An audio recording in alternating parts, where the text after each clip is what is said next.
Right, it's an absolute pleasure to introduce our next guest. She's an R&B genius, a lyrical maestro, and she's not only been on the BBC's Introducing Radar for eons, but had airplay on Hugh Stevens' Radio 1 show. It's Chloe Castro. How are you doing, Chloe?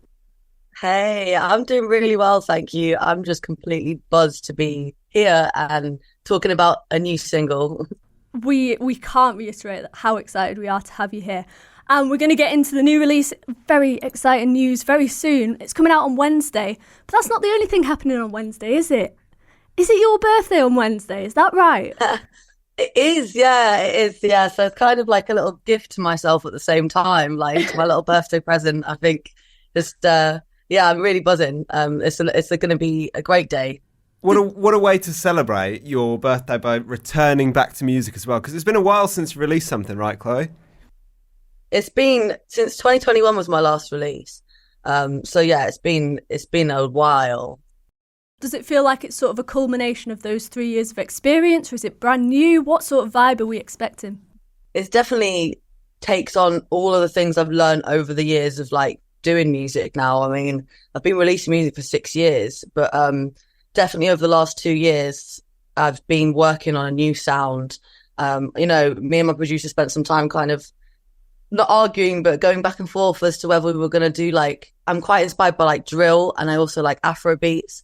So we were trying to like work out which way to go. And then, so now I've kind of decided to like draw a bit of both. And yeah, so like my new music's like influenced by Afro beats, drill. I kind of got bored of like trap, and ultimately it sticks with like my R&B, like soul, my R&B home. That's where my heart is.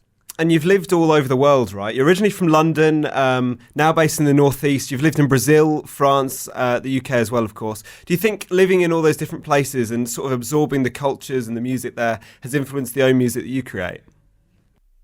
I think it's got to in a way. I think it definitely has helped me be like very open to like everything. Like I'm very open. I love all kinds of music. I couldn't say there's music that I don't really like.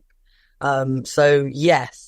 But I did spend most of my time like moving around before I was like a teenager. So I've kind of grown up predominantly in the Northeast.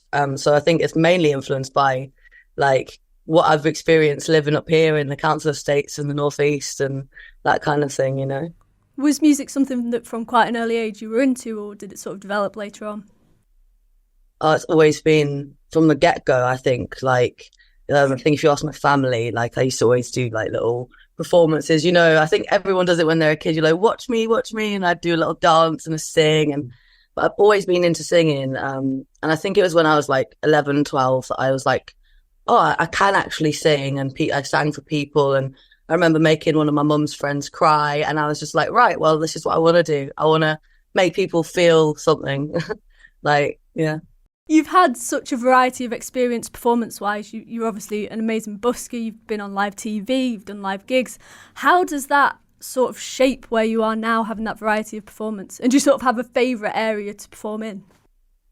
I think actually my favourite kind of gig to do is just like a little intimate thing where you can like you can go and speak to people afterwards, and you know, and where people are singing your song back to you. That means the most to me. So like, I think that the small intimate ones are often like the best.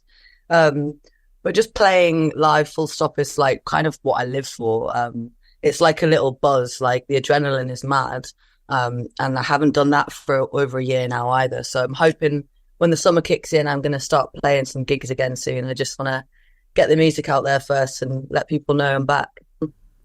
Absolutely. And I think it goes without saying, sort of the last few years have been tumultuous for most people anyway because of COVID, but you still managed to release your debut EP in October 2020 amidst all of that chaos. What was that experience like to sort of put something out into the world when everyone was at home or everyone was sort of going through a different experience worldwide? Yeah, it was definitely weird, and it was definitely different to like releasing pre and post COVID because it was like bang in the middle of the pandemic. We released that EP.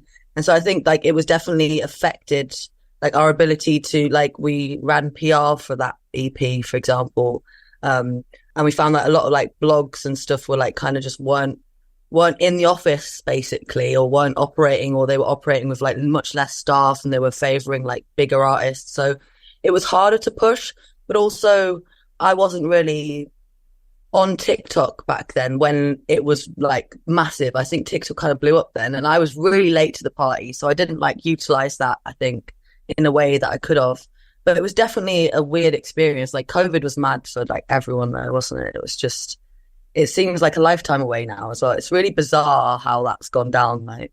Those years have gone far too quickly, I think.